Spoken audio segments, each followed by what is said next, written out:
Daedric princes are easily one of the most fascinating parts of the Elder Scrolls lore.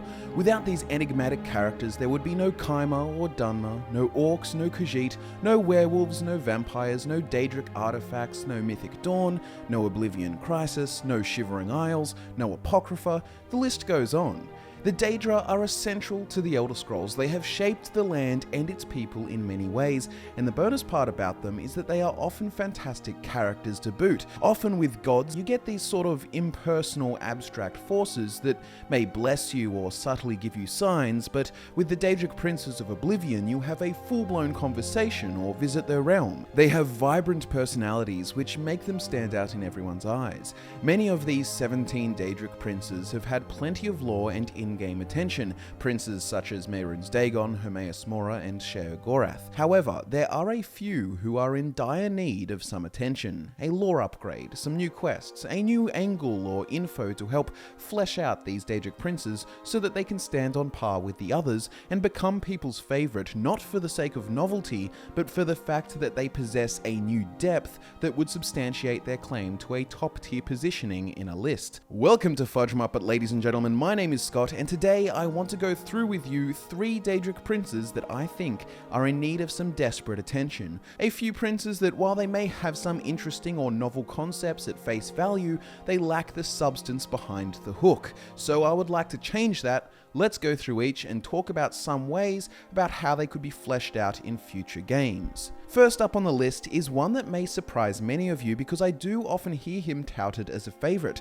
I am talking about Sanguine, Daedric Prince of Debauchery. This portly, horned fellow's sphere ranges from hedonistic revelry to the passionate indulgences of darker natures. Essentially everything contained within merriment and pleasure-making. He is the dopamine god, more or less. Sanguine largely gets his inspiration from satyrs, companions of the Greek god Dionysus. They are lovers of wine and dance, they are obsessed with nymphs and are ready for every physical pleasure available. So in essence, the satyr of Greek mythology is the primary archetype for the Daedric prince Sanguine. Now, Sanguine is often touted as a favourite because he has had 2 really fun novel quests. One in Oblivion, where you attend to the party of a countess in Leyawiin and spice it up a bit by casting a spell to make them all naked, and then in Skyrim you undergo a hangover-style quest where you get drunk with Sanguine in disguise as Sam Gwyven, and then you have to retrace your steps in the morning with all the crazy stuff you did. It is a really, really fun quest. However, in my opinion, Sanguine is still a little undercooked from a lore angle. I think that it would be great to see some of the darker sides of Sanguine, the darker side of hedonism, maybe some eyes wide shut type cult orgy party that occurs amongst the high folk of society who cover up their hedonistic decadence only to then act as benevolent nobles in ivory towers during the day. Or perhaps you experience what skooma addiction and alcoholism actually does to people, but put you in a position where you have to make a moral choice whether to help Sanguine or not. I think some reminders that he is still a Daedric prince as opposed to just a party animal would help. They could even play on the satyr-like lusty elements. Perhaps he wants you to lure certain men and women to his parties as he tries to enrapture them in the distractions of pleasure for eternity. There is in the lore an angle where he often tempts mortals away from families or responsibilities so that they may indulge in this hedonistic lifestyle forever. So I think it would be a great idea to double down on some of these ideas. It'd even be great if these can affect you, where you're in a position where you really want to like him because he's your favorite drinking buddy and he wants to give you the rock star lifestyle, but you also kind of know he just wants everyone to follow him into this lifestyle of debaucheries permanently. I also think having a little more inspired looking realm would look cool. He is known to have the myriad realms of revelry, which are lots of little pocket realms. What we saw in Skyrim wasn't that cool. Well, instead imagine that he has a tavern or den filled with scarfin butlers and bartenders serving all manner of lesser Daedric patrons. You go there, you can talk to scamps, atronachs, Dremora, Aurorans, and all kinds of lesser Daedra that travel here for the famous ale.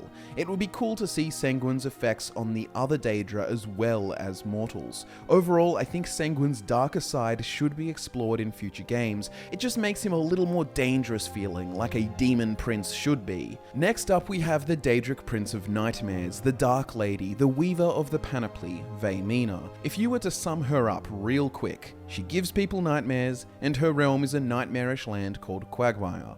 Pretty straightforward. The whole Skyrim quest in Dawnstar was a cool concept, giving everyone constant nightmares, causing insomnia and agony. The Dreamstride is a cool little addition, but look, I rarely ever see her in people's top tier of Daedric princes, and let's face it, as we've seen her so far, she is rather one-dimensional. Also, she's typically an evil Daedra, lacking any complexity, but there is one angle that I do like, and I think they should double down on this. In the 16 Accords of Madness, there is a story about Veimina and Sheogorath. Listen to this. Standing over Darius Shano while he lay quietly in his bed were his mistress Veimina, the Dreamweaver, and the mad god Shayagorath. Veimina looked down with pride at this disciple of hers, and was boastful of her little jewel. Such potential in this one. Through dreams of inspiration, I have nurtured literary talent into fruition, and now he stands in acclaim as an emerging bard and poet. He will gain much favour before I tire of him. Shayagorath too gazed at the young Breton artist and saw that he was indeed famous among the other mortals. Mused Shayagorath, but how many are there who hate this mortal whom you have built? It is the hatred of the mortals which confirms greatness, and not their love. Surely you can accomplish this as well. Veimina's eyes narrowed. Yes, the mortals are indeed often foolish and petty, and it is true that many of their most bold have been despised. Do not worry, mad one, for I have the power to achieve many forms of greatness with this one, hatred among them. Perhaps, Dreamweaver, it would be amusing to show who has this power.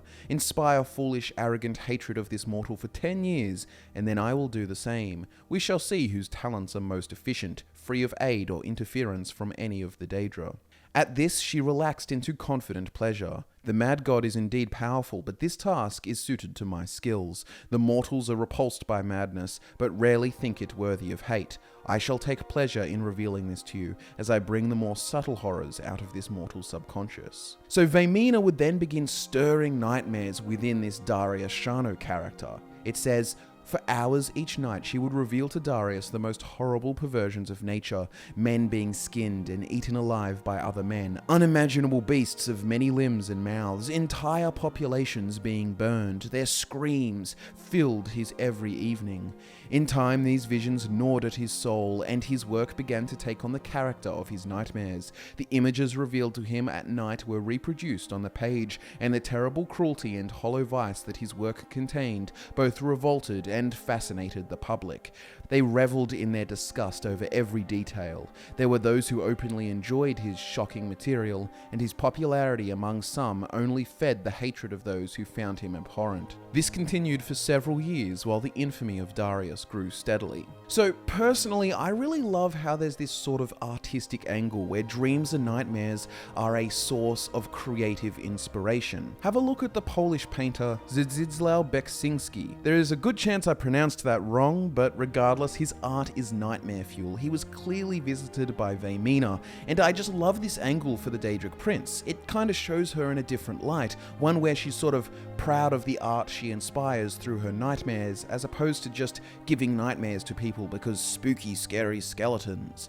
I'm always in favour of adding or highlighting the nuances of Daedric princes because it's what rounds them out more as characters. Maybe there should be a cult of artists who desperately ask her for dreams and nightmares for creative inspiration. Maybe they used to have it and they feel like they need it to be worthy of artists. Kinda like the sort of culture that deems LSD, alcoholism and cigarettes to be essential to their art. It would be great to experience Veimina with the whole tortured artist dynamic being played on. Ultimately, this would give us ways to see Veimina in a different light, one that is arguably useful as opposed to just an evil chick who scares people because she loves to scare. Now for the final of the 3 Daedric princes who I think need a little more attention in the lore, we have Peryite the Taskmaster, bringer of infection and pestilence. Now, as it stands, most people would remember this guy because he gives you a cool shield, and there's also his afflicted vomit green stuff, and yeah, the whole plague and infection angle is cool,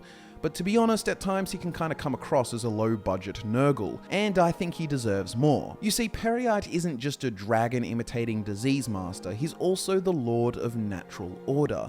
In the recent expansions for ESO, he has received an interesting bit of attention. Here is Peryite described through the lens of Reachman worship. Reach folk place great emphasis upon natural rhythms and the pitiless march of time. Everything that exists will pass. The fort that rises too high will will fall. The clan that starves will one day grow strong. This eternal balance is the work of Periite, the master of tasks and lord of order. In many ways, Periite serves as a vital foil to the primacy of conflict. While wars and plagues may inflict grievous wounds, the taskmaster ensures that the world always returns to its natural and intended state. As is the case with most cultures, Reach folk associate Periite with blights and disease, but unlike other people, Reach folk see no malevolence in illness. Quite the contrary, lives extinguished by disease make room for healthier, more vibrant Reach folk to take their place.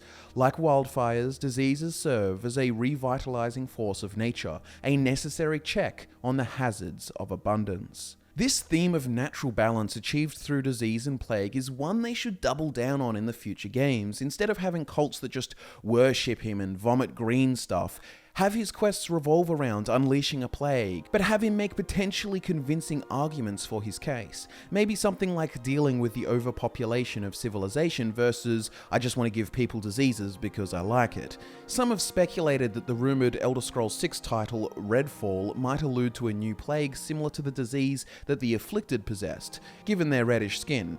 Loose theories built atop rumors aside, Periite would actually be a pretty cool and unexpected main antagonist of the Elder Scrolls 6 and would make for an interesting plot, but then again, I feel like there's other things I would rather see. Even if there isn't a main plot exploration of this Daedric prince, an interesting side quest would be something that perhaps regards a village in the wilderness that is hunting the surrounding wilds too much due to demand and profit, and you are sent by Periite to unleash a small plague to kill half the village's population to restore the balance. You can either refuse to help, warn the villagers, and maybe a hedge wizard helps you dispose of the plague vial, or you can help Periite unleash the plague. If you do the former, you could see the tangible effects of the village's expansion, more hunting and extinction and deforestation, whereas if you helped Periite, you could see the outskirts of the village fall into disrepair, overcome by nature, and the remaining village continues but in balance with nature. However, you did just kill half a village indirectly, so it would be a bit of a moral conundrum. Ladies and gentlemen, those are just some examples of how I would like to see these underdeveloped Daedric princes get a little more attention and depth in the lore. I'd love to hear your thoughts and opinions. Which Daedric princes do you think need more attention? I mean, I of course would love to see some of my favorites get even more attention, but that would just be unfair to these fellas, so bear that in mind when making your choices. Thanks so much for watching. My name is Scott from Fudge Muppet, and I'll be back to nerd out with you again next time.